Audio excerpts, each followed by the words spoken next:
নমস্কার, kitchen of পায়েলের চ্যানেলে আপনাদের সবাইকে স্বাগত জানাই। আশা করি আপনারা সবাই ভালো আছেন। আজকে আমি আপনাদের বাসন্তী পোলাও করে দেখাবো কীভাবে করছি, চলুন দেখুন। এখানে আমি বাসমতি আতপ চাল নিয়েছি, নিয়ে 1 ঘন্টা ভিজিয়ে রেখেছিলাম। ভেজানোর পর ভালো করে জল ঝরিয়ে নিয়ে এবার একটা পেপার বা কাপড় দিয়ে ভালো করে এটা আমি খেলিয়ে দিচ্ছি ওপরে, যাতে জলটা একদম শুকনো শুকনো হয়ে যায়।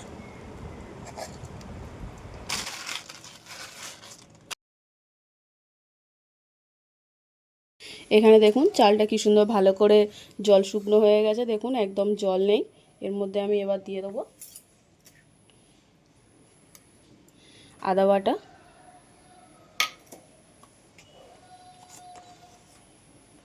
হলুদ গুঁড়ো,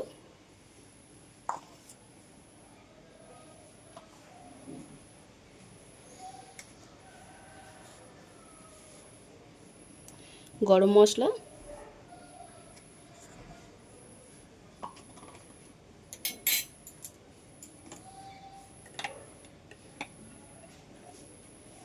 ঘি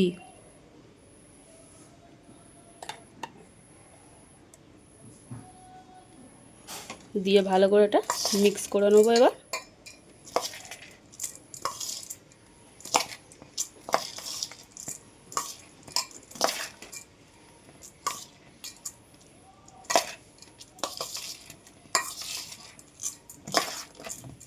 দেখুন কি সুন্দর মাখানো হয়ে গেছে, আপনারা এইভাবেই মাখিয়ে নেবেন।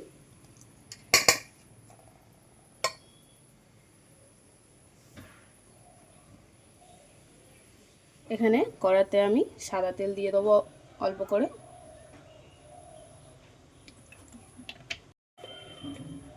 এর মধ্যে ঘি দিয়ে দেবো,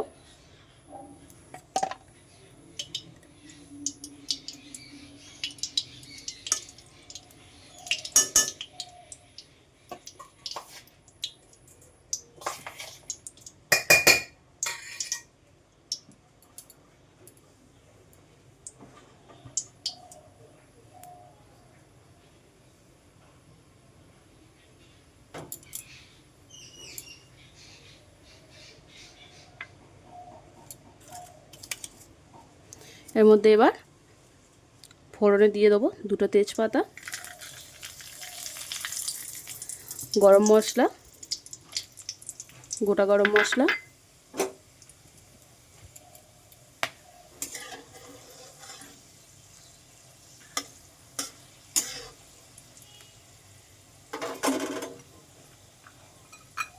এর মধ্যে কাজু কিশমিশগুলো দিয়ে দেবো,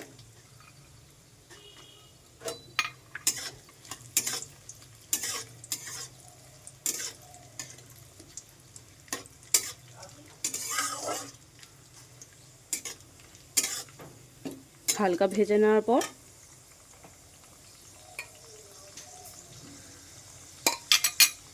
এর মধ্যে চালটা দিয়ে দেবো,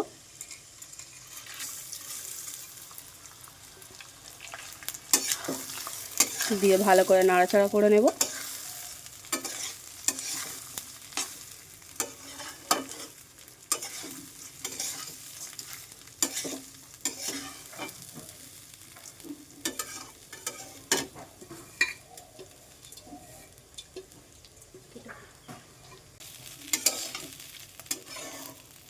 এখানে আমি চালটা খুব ভালোভাবে নাড়াচাড়া করে ভেজে নিয়েছি। এর মধ্যে আমি মেপে রাখা জলটা দিয়ে দেবো। এবার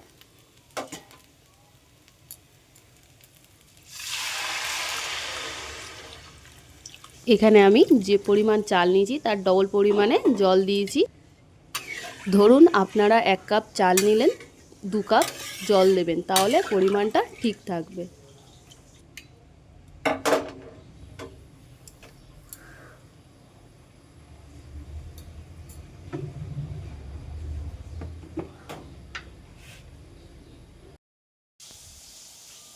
এর মধ্যে আমি পরিমাণ মতো নুন দিয়ে দেবো,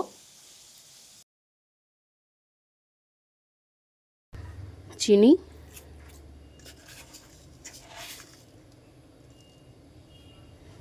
চিনি একটু বেশি দিতে হবে যেহেতু এটা মিষ্টি মিষ্টি হবে।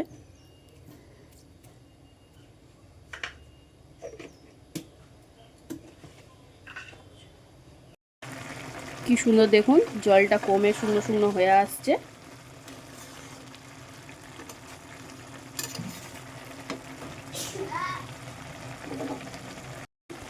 এখানে যদি ফুড কালার ব্যবহার করতাম আর একটু কালার আসতো, কিন্তু মনে হয় যে ঘরোয়া রান্নায় ফুড কালার ব্যবহার না করাই ভালো।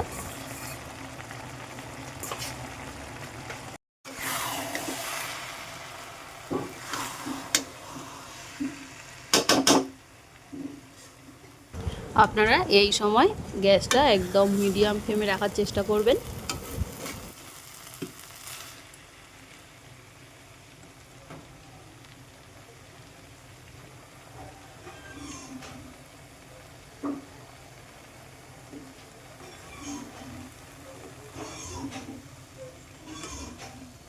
কি সুন্দর হয়েছে দেখুন, ঝরঝরে। এটা যত ঠান্ডা হবে আরও ঝরঝরে হয়ে যাবে।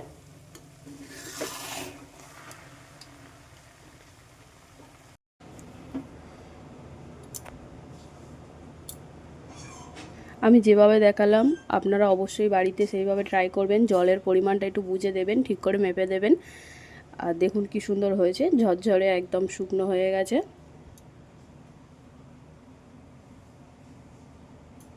এটা যত ঠান্ডা হবে আরও ঝরঝরে হয়ে যাবে। আমার রান্নাটা যদি ভালো লেগে থাকে একটা লাইক করবেন, কমেন্ট করবেন আর চ্যানেলটিকে সাবস্ক্রাইব করে দেবেন।